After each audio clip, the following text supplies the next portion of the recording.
The doctors' crisis in Haiti continues. I'm literally on a wild goose chase right now, trying to find supplies. Travis, 5cc syringes. We didn't find these, so this is better. I think we're ready to go.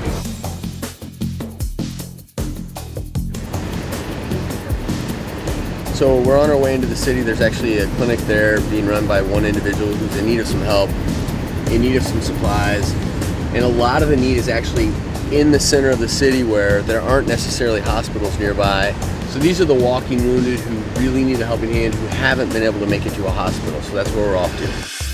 We're on our way to the L'Hôpital Espoir, the Hope Hospital here in Port-au-Prince, and we're trying to get there as soon as we can. And I can see the difficulty here, just getting there, the condition of the roads and the traffic, how slow it is. It's very hard to get around in Port-au-Prince. Hey, what's up, man? How you doing, bro? We've got a really good rapport with the neighborhood, this whole area. So this is where you set up? This is where our clinic has been for the last 10 days now. So basically, we do everything right here. People bring them in from all around the community. This was started by James, who is a former Army medic. He literally bought his own ticket here to Haiti. He set up this clinic on his own. We were just talking, he's actually gone around from hospital to hospital, probably accumulated almost $50,000 worth of supplies. Single-handedly, he has built this from scratch. This is pretty amazing. Hello, everyone. Hello. Dr. Stork. Dr. Stork. Dr. Stork. What do you need the most right now? Diabetes is what we need now because the emergency is already past now. We need to follow up with people who got any kind of disease like high blood pressure. We got people who got skin damage. We need to get them. We had another patient come this morning with a fresh laceration on the ankle. Basically, they took some grass and they wet the grass, stuck it on top of it, and then they tied it off with a bed sheet. They don't have anywhere to go really. Where do you, when you... We do that right out on there. the street because you see, from the earthquake, and then everybody afraid. So everything's So been the open air. amputation that you did that? We do it all out open there. air. Oh yeah. It's all open Even air. half head Yeah. open, and then you do it right outside. That's impressive. There are just a lot of injuries to the lower extremities from falling debris. Looking around at all of these cinder blocks, these things, they are so... I can't even, I can't even budge that thing. So imagine if that were to fall on your leg. And that's what happened to a lot of these people who are seeking medical care. So this patient here, she came in, she presented a couple days ago. She had a crush injury, causing pretty nasty lacerations and some partial amputations. They've been debriding it, keeping it clean, giving her what antibiotics we had. I'm sorry. Is this her only injury? That's only the injury that she got. Okay. And she been keep crying. Yeah, I'm not gonna hurt you, okay? I'm just gonna wipe that off. So, so far, obviously the number one injury here is wounds. And these are wounds that without meticulous care would get more and more infected. And this clinic is so essential because by cleaning these wounds regularly, by simply cleaning them, it's preventing these from spreading, from maybe extending up higher where there'd be a further amputation need, or worst case scenario, death. And that's why this wound care that we're doing here is so important. You doing okay, sweetie? Doing okay?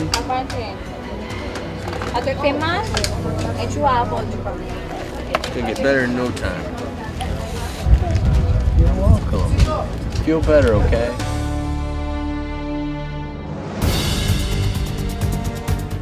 Okay, we're standing in front of the L'Hôpital d'Espoir. We want to see what their needs are. We do have supplies that we want to give them. And I want to see what kind of patients are here in terms of plastic surgery problems.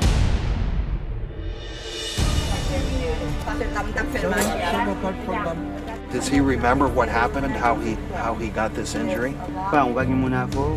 He doesn't remember what happened. He may have been hit in the head, he may have been knocked out, loss of consciousness, can't remember. Clearly he broke his leg and injured his head. He's another one of these survivors that was trapped under the blocks for several days. If I go in and really clean the edges, remove all of that, the tissue that's obviously not living, we can bring those edges together. It's not the cleanest of wounds, but it's clean enough. If we go in there, really scrub it up, remove all of the edges of the dead tissue, I think we're going to be able to get that together. They've been looking for somebody that can close up that head wound for him, and we're going to do that. Coming up, more with the doctors in Haiti. We're trying to find a hospital that will take this patient and who actually has an x-ray. So our doctors are destroyed. So they're full, they're not an urgent care center, so we need to take her to another hospital. We don't know what hospital to take her to. Usually ambulances go to the closest hospital. They have to take the patient. That's not the case here. Dr. Phil here. We all know of the tragic events in Haiti. As a national cabinet member of the Red Cross, I'd like to say we still need your contributions. Much more remains to be done to help the millions of Haitians affected by this devastating earthquake. Please join Robin and me, as well as the staffs of the Dr. Phil Show and the doctors, in donating to the American Red Cross by visiting drphil.com and clicking on Haiti Relief Fund. The Dr. Phil Foundation is also working with the national pharmaceutical companies to help coordinate deliveries of medicine and supplies to the relief effort. These people need food, shelter, and support, and that means money. I know that times are really tough here in this country, but every dollar helps. Please donate. Our neighbors in Haiti are counting on us. Closed captioning provided by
The doctors' crisis in Haiti continues.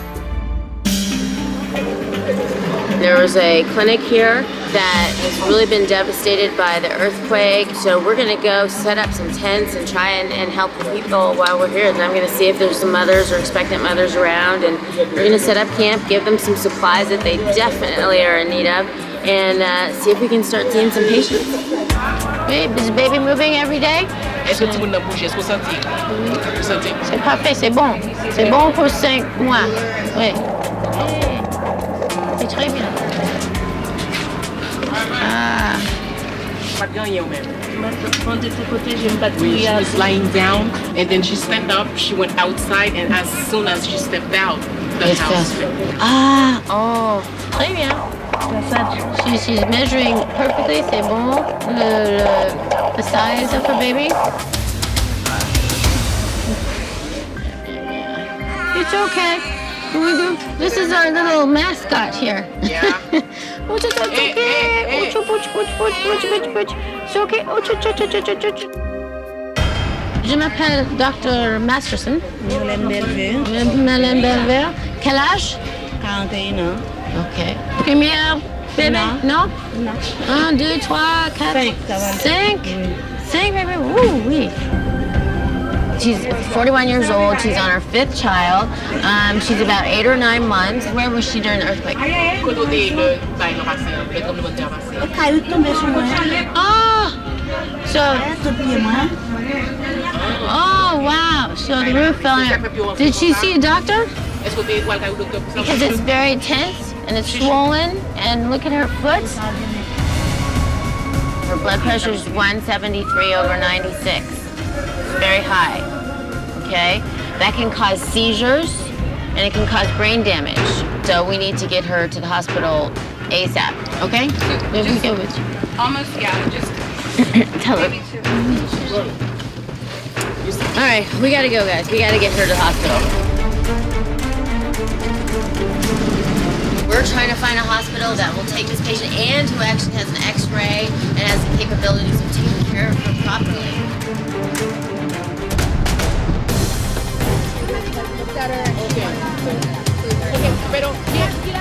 We are overloaded. Our doctors are destroyed. You said a head wound? She has a leg. Her leg? But she has high blood pressure. They will probably refer her to the Japanese hospital because there's the only one here with X-ray. So they're full. They're not an urgent care center, so we need to take her to another hospital where they're still open because these doctors are overflowed. They don't have an x-ray machine, so we're going to take her there now. This mission is totally gone rogue because we don't know what hospital to take her to. Usually ambulances go to the closest hospital. They're open 24/7 and they have to take the patient. That's not the case here. Wait. All right, so this is it. Nosotros que traemos y tiene la presión. Alta. Yeah, alta. Yeah, 170. También, tráigalo por acá, yo soy traumatólogo. Gracias. Ya está aquí. They seem to be very accepting of her and they understand. We said pregnant with a high blood pressure and they were like, well, bring her. Hey, she's tired. Are you good? She's in good hands, okay? So the pressure is high, okay? All right, so I'm really happy that we got this lady to the hospital because her blood pressure is even higher here than it was at the clinic. So she's getting medications now to bring her blood pressure down. They'll probably think about delivering her soon, either via C-section or inducing her. She says her head is just swelling, so I think things are progressing. I have a feeling they're going to want to deliver her. She may not be happy that I got her towards getting the C-section, but she and her baby will be safe, and that makes me absolutely thrilled, like you couldn't imagine. So I'm very, very happy for her. She's in the right place now to get the right care. Coming up, more with the doctors in Haiti. This is different than what I'm used to. It really is. We are still seeing a lot of the injuries that have really been ignored due to lack of access to care. It is eye-opening, but it's incredible at the same time that you can do this, that you can do it. It's been a really, really long night. In a little while, I'm going to sit down and probably just break down.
As we all know, on January 12th, an earthquake of great magnitude destroyed Haiti. Their survivors don't have electricity, water, or food. The American Red Cross is working tirelessly to provide assistance, but they can't do it alone. To find out how you can help, visit thedoctorstv.com.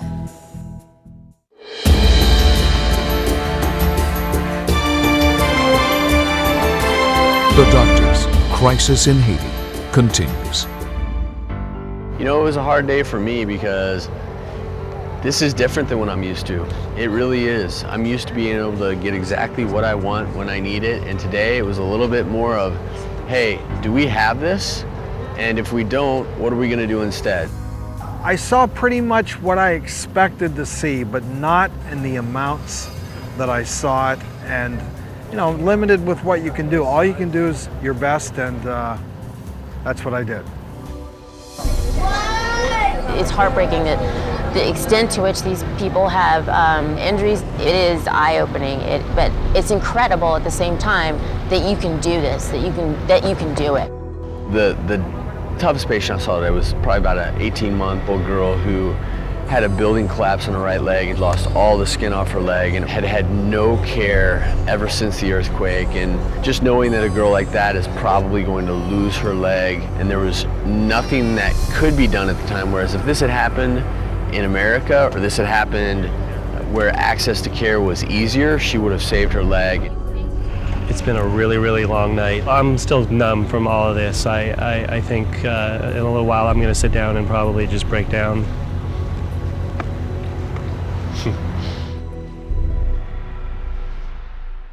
I can't say enough about the doctors we're meeting over here. Absolutely just fantastic in their resolve. And you can tell they have not slept more than a few hours any night since they arrived. I think we're all looking forward to the next day because we've heard of an orphanage that's actually receiving a ton of new patients, both kids and adults. So we're gonna travel out there. And also I know Drew is in desperate need as a plastic surgeon at a specific hospital. So we're gonna try to branch out a little bit to specific areas of need as far as what we know how to do. All new Monday, the exclusive on a Survivor winner's battle for life. Getting that call from the doctor is like, I'm gonna die. The controversial procedure. So walk us through your case. And will it work? Monday on an all-new episode of The Doctors.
Tuesday on The Doctors.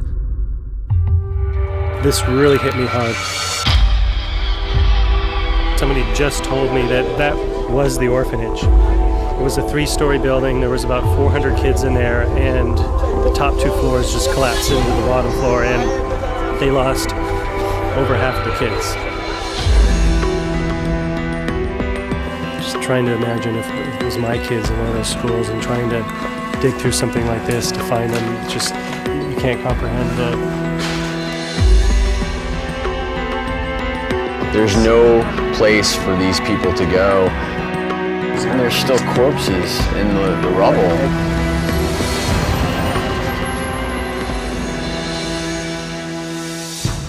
We're working directly on the bone, covering over the bone of the skull. They don't have any monitors, so they couldn't put him totally asleep. He's calling out for his family, who he lost.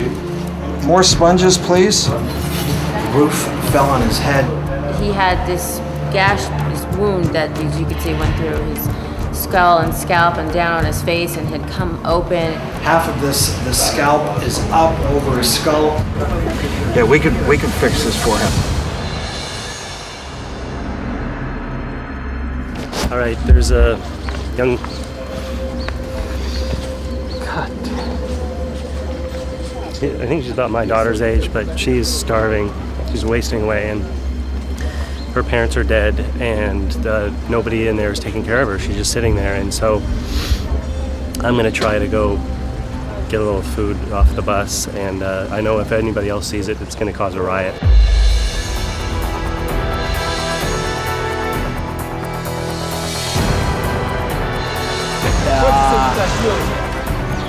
What's your name again?